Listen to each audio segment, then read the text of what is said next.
Therapy Chat Podcast, episode 93. This is the Therapy Chat Podcast with Laura Reagan, LCSWC. The information shared in this podcast is not a substitute for seeking help from a licensed mental health professional. And now, here's your host, Laura Reagan, LCSWC.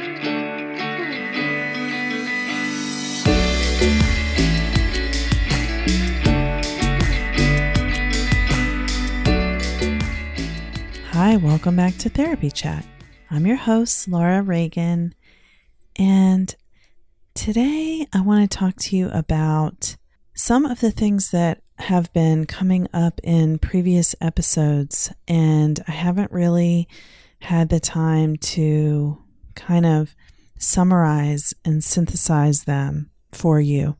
I like doing that, and I think that there are themes that flow through probably the last 40 episodes, but I'm going to talk a little bit about some of the concepts that have been coming up more recently and try to explain as much as possible what I hope that you'll take away.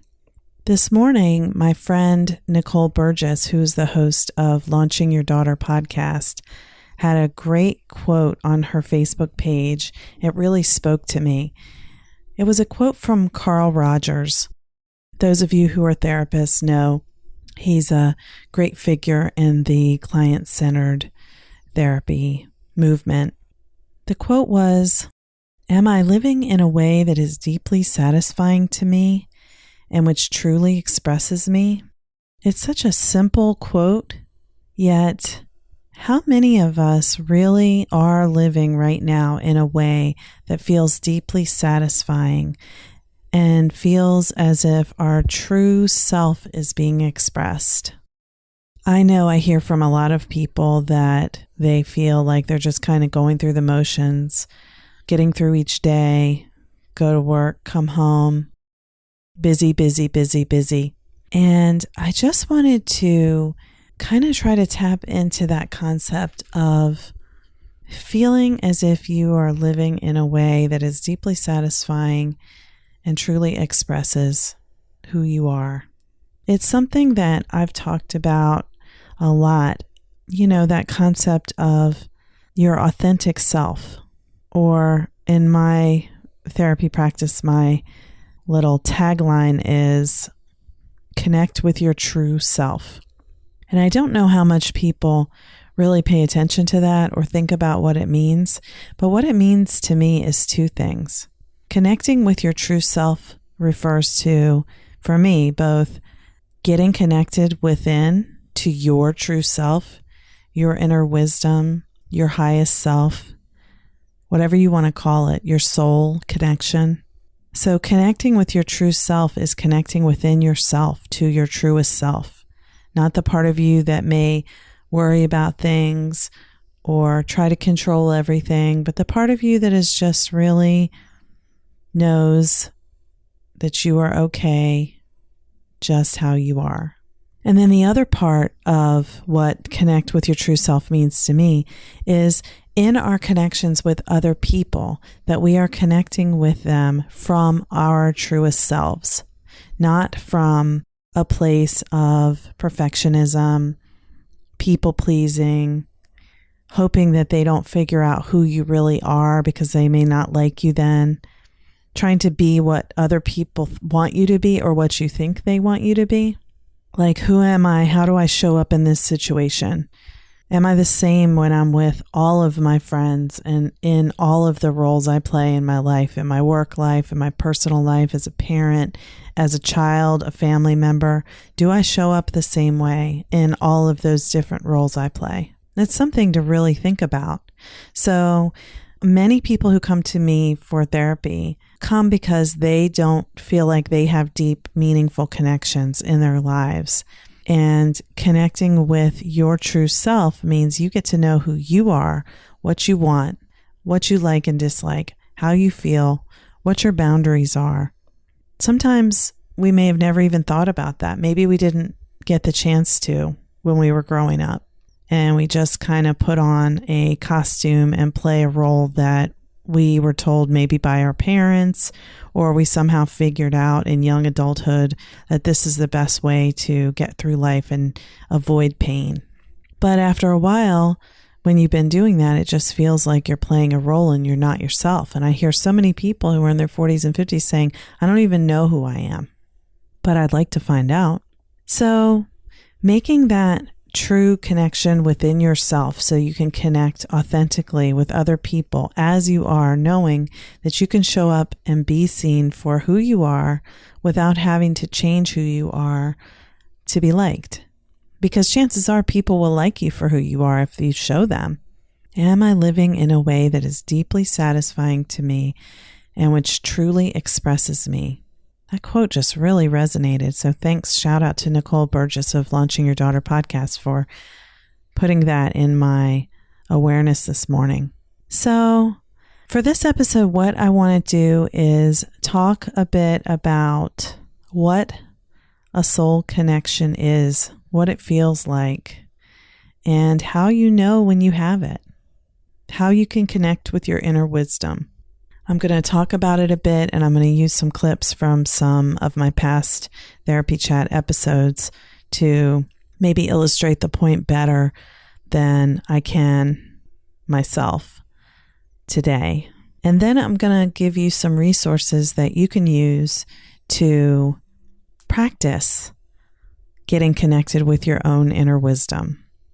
And the resources will be in the show notes if it's a book or something like that, possibly a journal prompt. I'll put them in the show notes so you can reflect on them. Maybe you can't do it right now because you're driving, but you want to come back to it. So look for that in the show notes.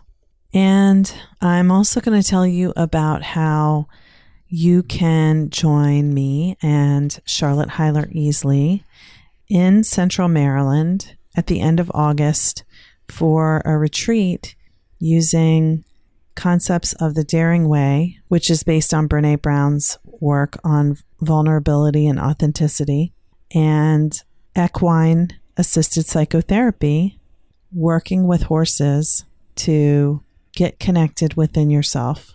That information will be at the end of the episode. So, what does it mean to connect with your inner wisdom, and what does it feel like?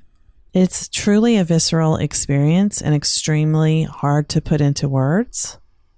Until you've felt it, you may not know what it feels like. And some people may feel that way often. And if you do, I'm so happy for you because it feels great to be really grounded and just living into embodying who you are.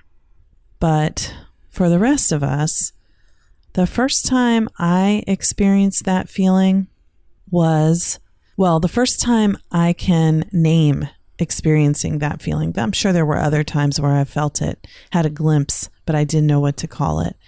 But the first time I know I felt this feeling of being connected within myself and really feeling like my authentic self was when I attended the Daring Way training down in San Antonio back in September 2014.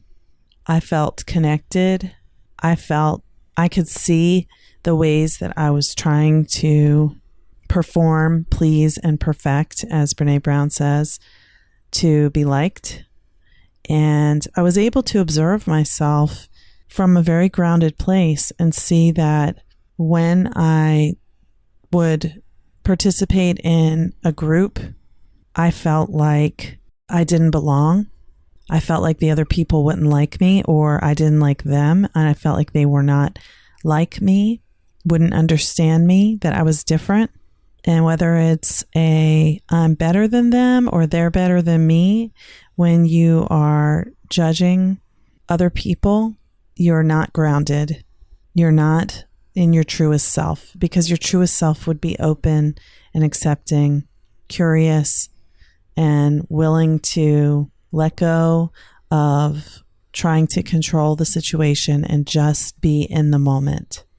So I was able to notice that that was how I was showing up and do it without feeling ashamed, but just with compassion for myself and curiosity about why I was feeling the need to separate myself. But the whole experience of participating in the Daring Way training, since it was an experiential training, meant that I got grounded, felt connected with myself. I liked who I was. I liked who I am. And I liked who I was with. And I didn't need them to be perfect. And I didn't need myself to be perfect, because I was able to just accept who they are as they are and who I am and as I am in that moment. It was very profound for me. It was a huge shift. And I'm going to play you a little clip from one of my past episodes where I talked about my experience with the Daring Way and how things changed for me after that training. So let's have a listen. Now, I came into this as someone who wanted to live more authentically, more wholeheartedly, but I was kind of a lone wolf. My perspective was, I don't need anyone. I don't depend on other people. I only depend on myself.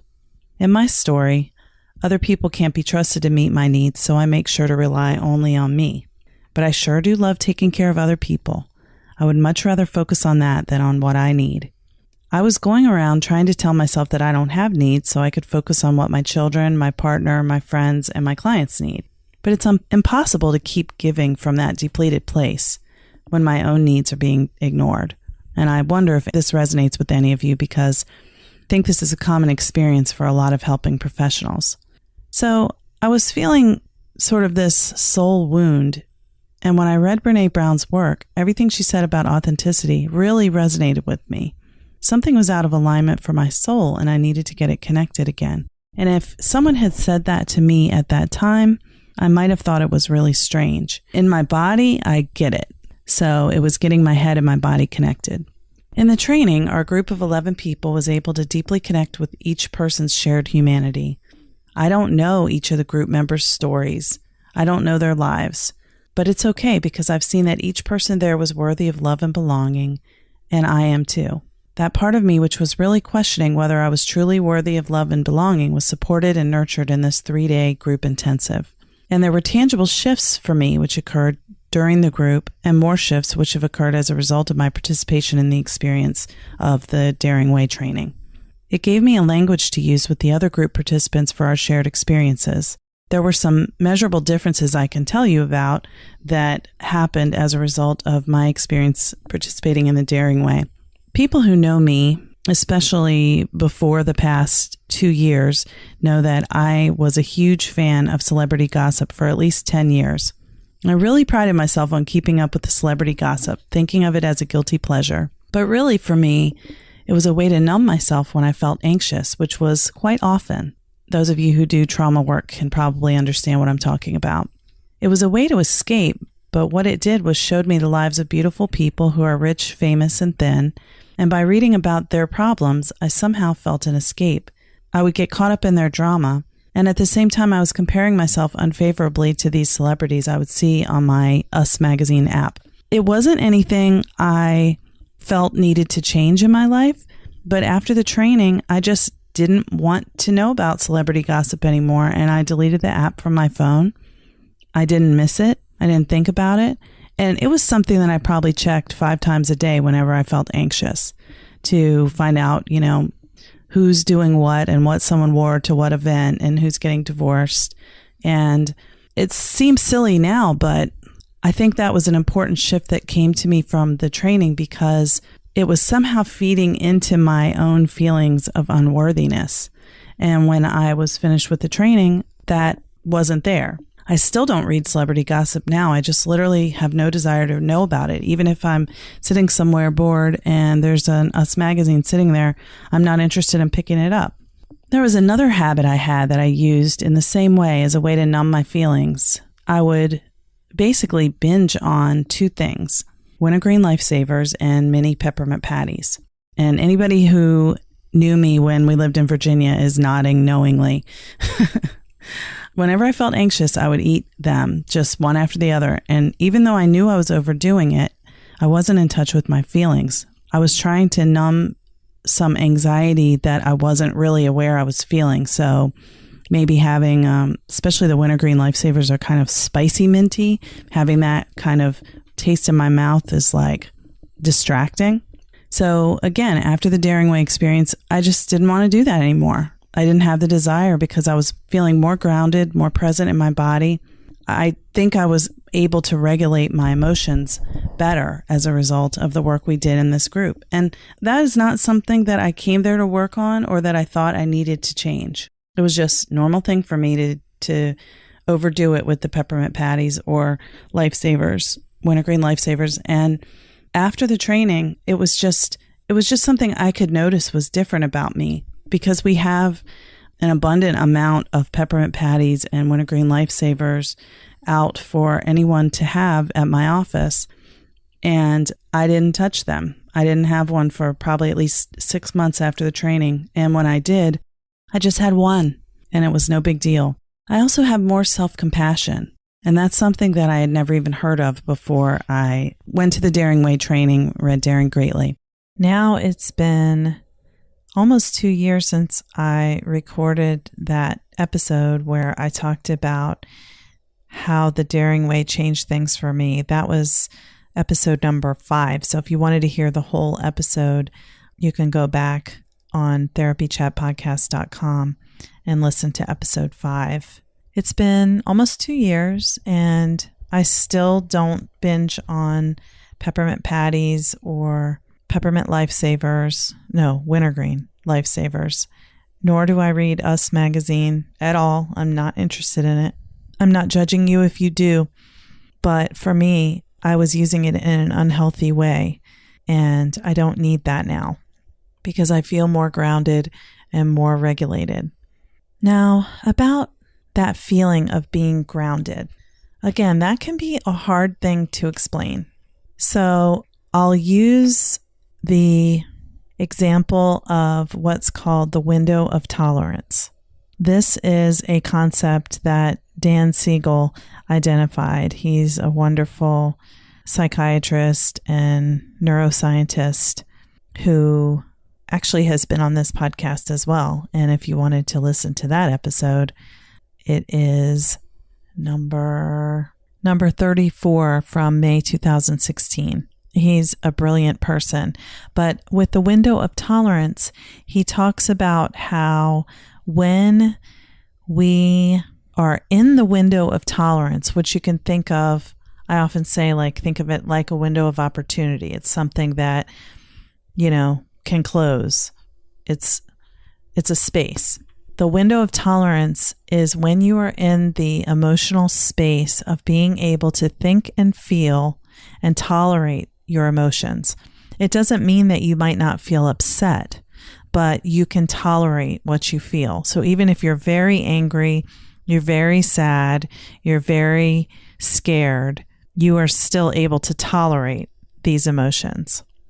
And when you are outside of your window of tolerance, which is different for every person, where those lines are, but if you are outside of your window of tolerance, you're either in hyper arousal or hypo arousal. And what that means is when you're in hyper arousal, you've come out of your window of tolerance, so you can't tolerate your emotions, and you are either feeling uncontrollable anxiety or panic. You're completely activated and you're not okay. You're not regulated. Your thinking is offline and you're just reacting to emotion. You could be in fight or flight, for example. Hypoarousal is the same thing. You've gone out of your window of tolerance, but instead of being hyper aroused, activated, anxious, panicky, fight or flight, you are hypo aroused, and that means too little arousal. You are feeling stuck. You may be feeling paralyzed, numb, shut down. And in either of those two extremes, when you're not in the window of tolerance, you're not grounded. What helps you get back into the window of tolerance is getting grounded. And there are a lot of different ways to get grounded, but mindfulness is a really good one. So if you can notice what's happening in your body, the sensations, emotions, movement impulses that you feel, you can stay in your window of tolerance. You can stay regulated. And one of the amazing things about working with horses is that it helps you be in your body, feel your emotions, and be connected and be regulated. And I'm going to play you a clip from episode 56 when I interviewed my dear colleague, Charlotte Heiler-Easley, LCSW, about how working with horses affects us and the neuroscience. So you're going to hear Charlotte talking about that. And then I'm going to share a clip from the episode 55, where I talked about my experience interacting with horses, which has made me even more wild about spending time with horses than I was before I actually did it. I knew I wanted to, but once I did it, I was completely hooked. So first I'm going to play for you a clip from episode 56 from my interview with Charlotte Heiler-Easley, who is an equine-assisted psychotherapy and equine-assisted learning clinical social worker who uses horses in her work. And she and I are co-facilitating the retreat that I'm going to tell you about at the end. So here's part of my interview with Charlotte. And it's just really based on creating awareness through experiencing different things. Horses give us this great in-the-moment feedback, and out of that, we get to either make the choice to adjust what we're doing or just become aware of it so that we can notice how it's affecting our surroundings. Because chances are, if something's coming up with the horse when I'm working with him doing an activity, or whether it's walking him from the paddock to the barn and he reacts to something, the chances are it's something that's within me or what I'm bringing with my body language, and that I'm congruent, that my head and my body are kind of in the same place. So we'll have people all the time that have really a lot of anxiety, be in that hyper-aroused place for something will come into the environment in the barn and will cause them to be triggered. And so immediately their anxiety goes up, their heart rate goes up. All of these physical things happen, but they're also just feel all this stuff, and they cannot get that front part of their brain back online. And we talk about this all the time. What part of your brain are you in? Where are you? Okay, we need you to come back in here. Now look, and we start doing the grounding. Count the posts, count the buckets over there. What color are the buckets? And to bring people down. But most of the time, the horse is already reacting to them before we may even notice what's going on and that they may be triggered. And he will do something, he may just start moving his feet a little bit, or he may start flinging his head, or he may start walking away if he's loose, or he may come in and check on them. And that's their signal. Okay, so something's going on with me. And then if they are in the basic, very first stages of work, we're going to help them develop the skills, and they get to practice in a real-time setting, which is when they go to the grocery store, they don't always get that. But out there, it is safe, and they can gain that awareness and then practice some things that can really facilitate them getting back into their lives. When people are with a horse, the horse is sensing what's happening with the person, right? Like you said. And so the horse may sense that the person is triggered when this person is not sensing it. Right. So back to that neurobiology of trauma piece, that our bodies know things, they're holding on to those implicit memories, right? Right. So things start happening, and lots of times the head is 2 steps behind, because we may be a little checked out, a little dissociated, or we may be way and being active in our heads. And Horses, because they are prey animals, they have a hyper attunement to their environment that keeps them safe. And they rely on this herd behavior to determine whether they're safe. And they're very skilled at reading what's going on with their herd, to small changes in head, where the head is, in the herd. If the head goes up, somebody's seen something, and so we all need to look at that and see what that is and see if it's a threat or not. And if it's a threat, then we have to make, they're going to make a choice, sort of, whether they're going to fight or flee, or if they decide that it's not a threat, then they're going to go back to what they're doing. Whereas with us, right, we're going to decide it's not a threat. Logically, we know it's not a threat. But in the back of our brains, we're going, oh, but it feels, and we can't let go of it. Yeah, and we're all dysregulated, right? Right, and we're there for hours until we consciously understand that we can bring in some of our resources and bring ourselves back online. So the horse is very attuned. So when something sort of triggers someone, their body may react. A loud sound in the arena, right? Mm-hmm. Their body may jump. So the horse is going to go, whoo, what is this? And as our brains catch up with our bodies, we're going to go, ooh, don't feel safe. And really, we're going to shut down, or we're going to want to run, or all those symptoms are going to come up, and then it's obvious. But the horse has already sensed that something's changed, and they're going to react to that. So the person has practice in noticing. We'll say, what just happened, and what is your horse doing? Mm. And then not only are they noticing that, but they have to become mindful and in the moment present with that, which helps bring them back online and helps regulate that process a little bit. So does that all make sense?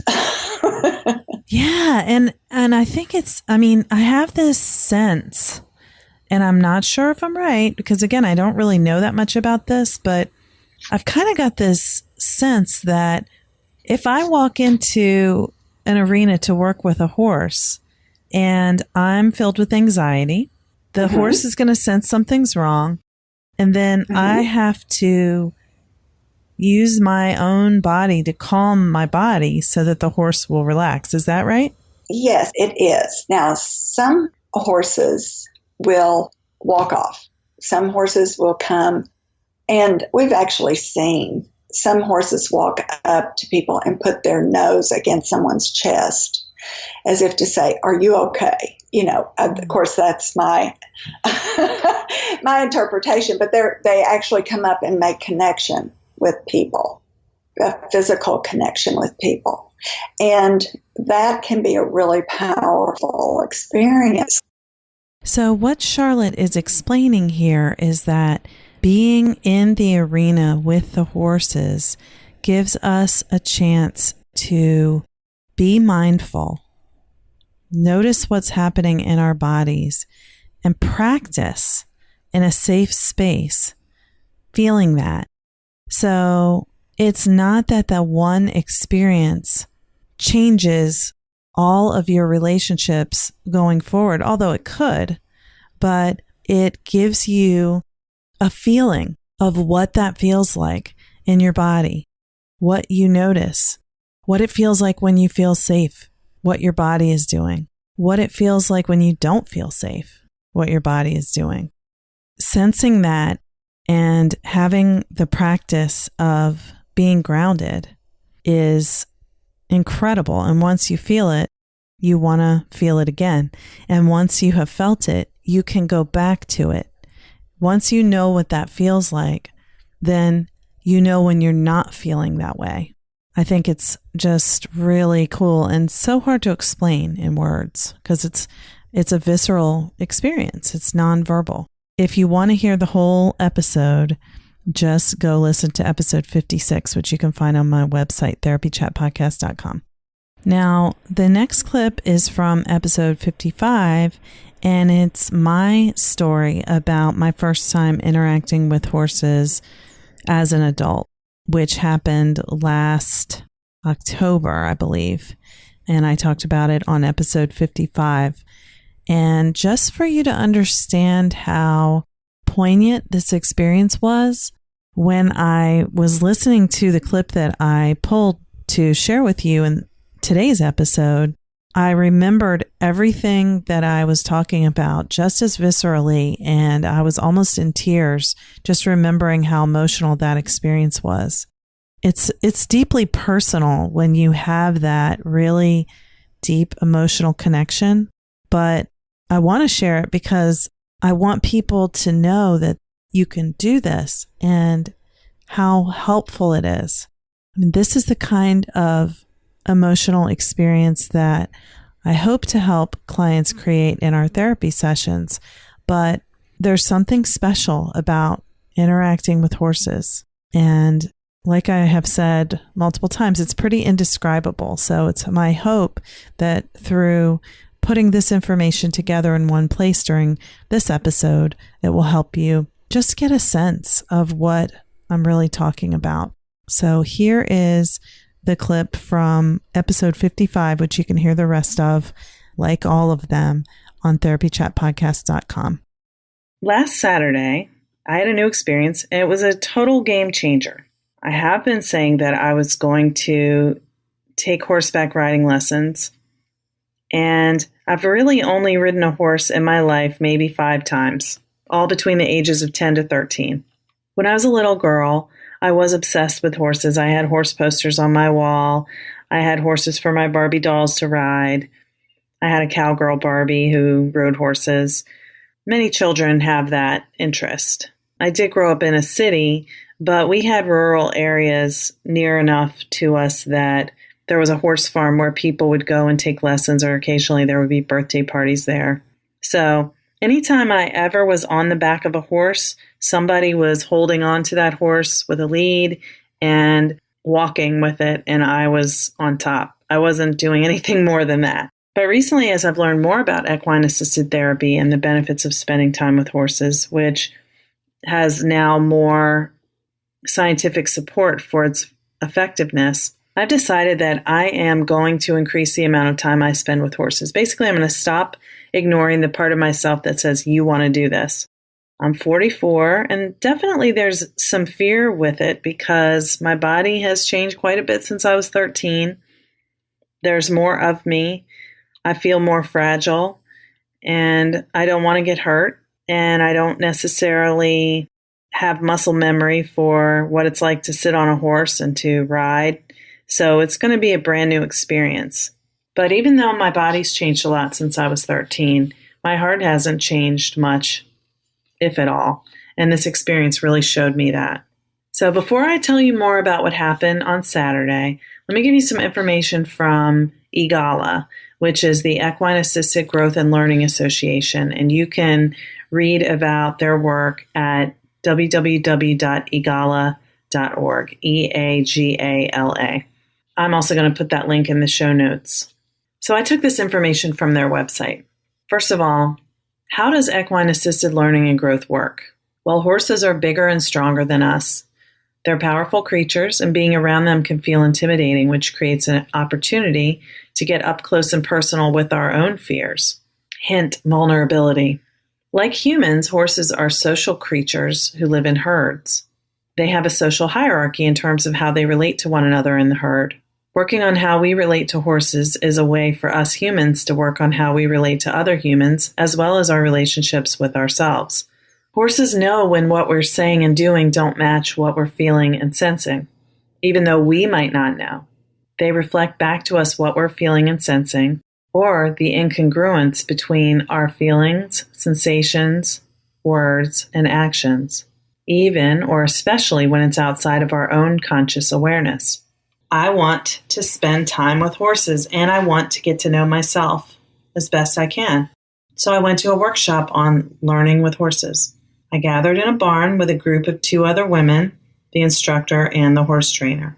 I really didn't know what to expect because I haven't done anything like this before, although I have heard about it from fellow therapists. So I guess I had a little bit of a head start on knowing what the experience might be like, but I felt very uncertain. The whole thing was on the ground. We didn't mount the horses at all, thankfully, because I still don't know how to. We were introduced to two horses, a darker colored one and a lighter colored one. I felt super vulnerable and nervous. I wanted to know what to do and what not to do, and how, and what was going to happen. I told myself, just sit with the discomfort. I know this is where growth happens.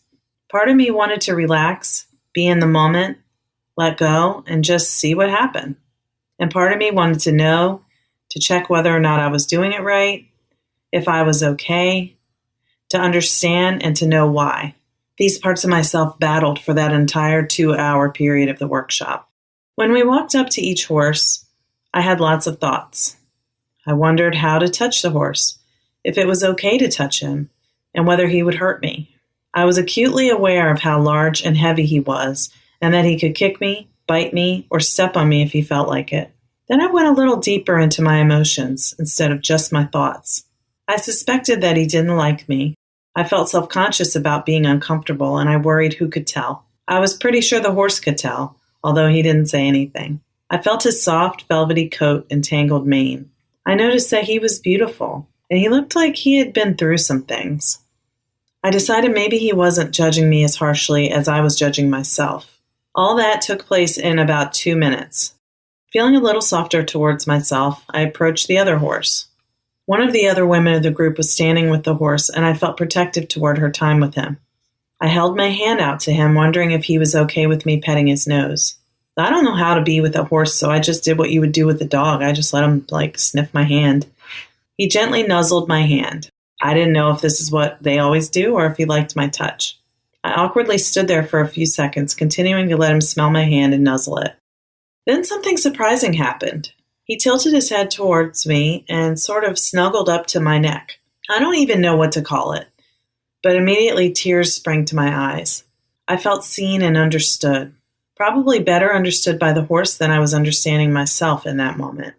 And I had this strange experience of a felt sense.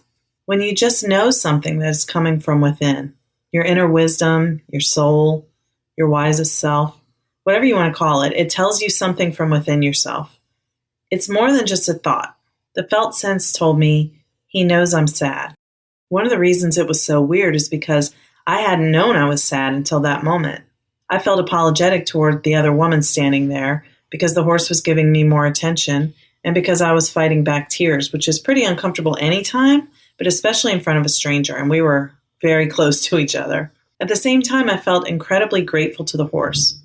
As Brené Brown says, vulnerability is courage. And boy, did I feel vulnerable. All of that happened in the first 30 minutes of this experience. So if you'd like to hear the rest of that episode, that is number 55. Now, the next clip that I'm going to play for you is from my interview with Lisa Mitchell in episode number 68. And in this part, Lisa, who's an art therapist who teaches therapists about how the therapy process is like the creative process, Lisa talks about using experiential work to have a felt sense and how that can really shift things for people. So you can listen to the rest of this episode by going to therapychatpodcast.com and clicking on episode 68. Here we go. In my mind, to think about what you're saying about art and creativity and the therapeutic process, one thing I often hear is that creating art is a very vulnerable experience.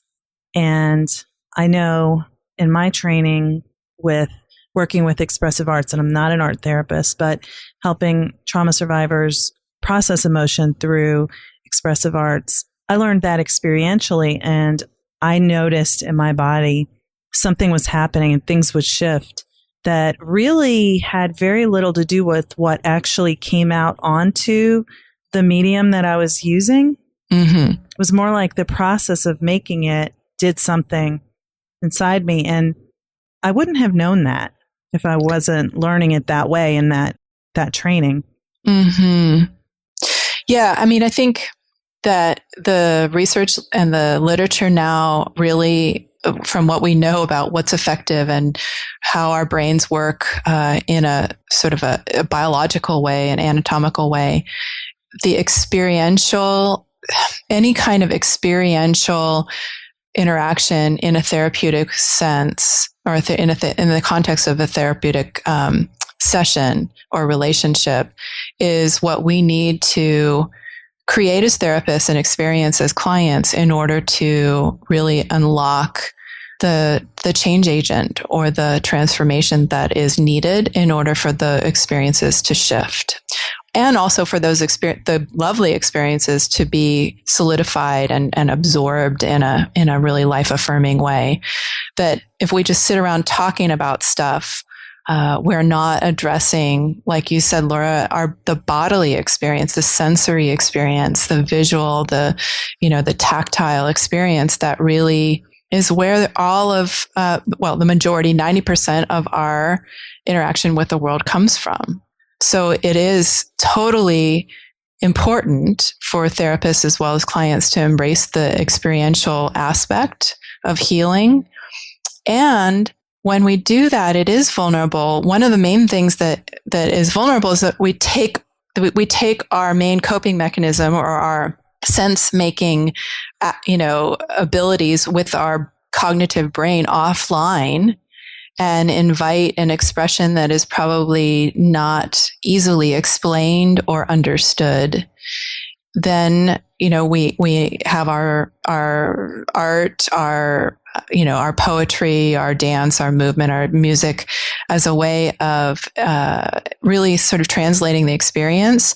But we don't have the words that even can make sense out of it very easily, right? We can say, yeah, I drew a moon today, but really that embodied experience of the painting or the drawing or the music or the dance is what is causing the change. And the last clip I want to share with you to help you understand what that experiential therapy feeling is, which I'm having a hard time putting into words. The last clip I want to share with you is from Lisa Ferentz. Lisa Ferentz is a teacher, a clinical social worker, and an international speaker who has taught me a ton, but she's just doing incredible work in the world. And I interviewed her last year, and we talked about how important it is for therapists to allow ourselves to be vulnerable, to know how to regulate ourselves, to be grounded during our therapy sessions, and how therapist self-awareness is such an important part of the work we do to help our clients. So this upcoming retreat that Charlotte Heiler-Easley and I are doing at the end of August 2017, one day is a day for non-professionals, and the other day is a day for therapists only. So if you're a therapist and you're intrigued and wanting to have this kind of felt sense experience, listen to my interview with Lisa, the clips I'm going to share, and think about what that might be like for you. And maybe you'll decide to join us. So here is a portion of my interview with Lisa. Something that was really profound for me in the program was you taught us as clinicians to be checking in with our bodies during sessions. Right. Can you talk more about sort of working with the body in trauma therapy, both as for clinicians and with clients?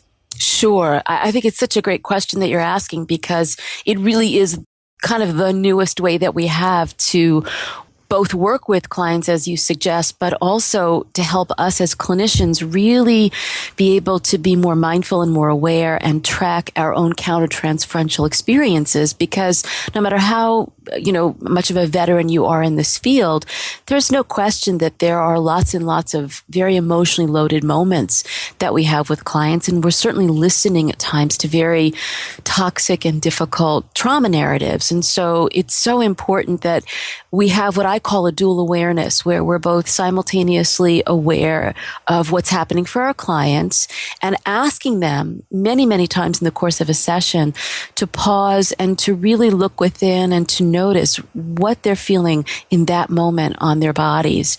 Because I think the body is such a critical compass and a guide for both the client and the clinician in terms of understanding, are they fully present versus dissociative? Do they feel grounded? Are they aware of their body? Are they aware of their surroundings?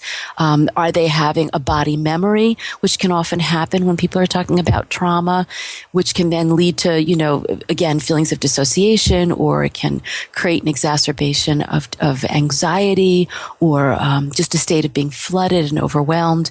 So it's really important that we're often asking our clients in the course of a session, not just how they're doing, but how they're doing in terms of the experiences and the sensations that they're feeling on their bodies.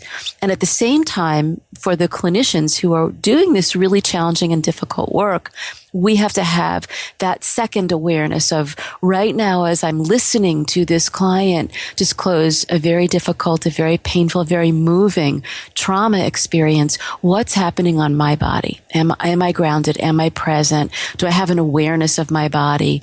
And using our bodies as a way to be more grounded. So very simply, like just remembering as clinicians to keep both feet on the floor.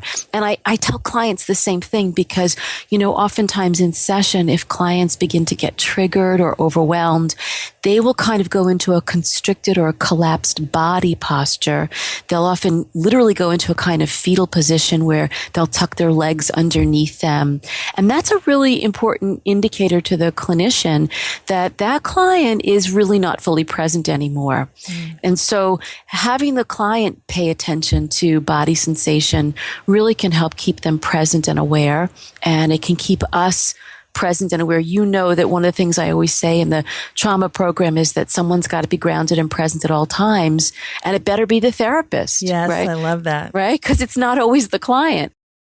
That clip was from last year, and she came back and was on a recent episode talking about her newest book, Finding Your Ruby Slippers, which I love and recommend to people and use with my clients in session all the time.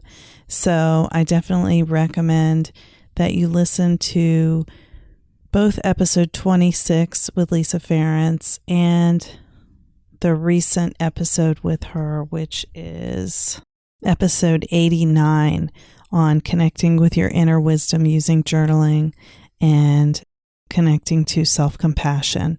So definitely check that out. Well, this has been a long episode, but I really was hoping that you would be able to kind of get what I've been trying to explain about experiential methods and why the work with horses, which helps us to ground in our bodies and experience the emotions in our bodies with real-time feedback in the moment from the horse, being able to experience connection in your body. It's so hard to put it into words, but that is what we are hoping people will experience at our equine retreat using concepts of the Daring Way. The two dates are August 29th and August 30th, and registration will be available on my website any moment. So if you go to my website and you can't find the registration link, email me at laura@laurareaganlcswc.com, and there will be an early bird option. This is a very small retreat. Each day there's only space for 8 participants because we're keeping it intimate. And the first day is for the general public. The second day is for therapists only. So I hope you will consider joining us. You will find much more information about this on my Facebook page, my Twitter. Instagram and my website in very, very near future. If I haven't made it clear, this retreat is a collaboration between myself and Charlotte Heiler-Easley, who you heard in this episode talking about her work with equine-assisted survivors of trauma therapy. That is a method that she developed. And Charlotte is coming to Maryland to co-facilitate this retreat with me. And we are so excited to bring this. So I hope that you will consider joining us. Until next time, thank you so much for listening to Therapy Chat. I hope you enjoyed this episode. Take care. Thank you for listening to Therapy Chat with your host, Laura Reagan, LCSWC. For more information, please visit therapychatpodcast.com.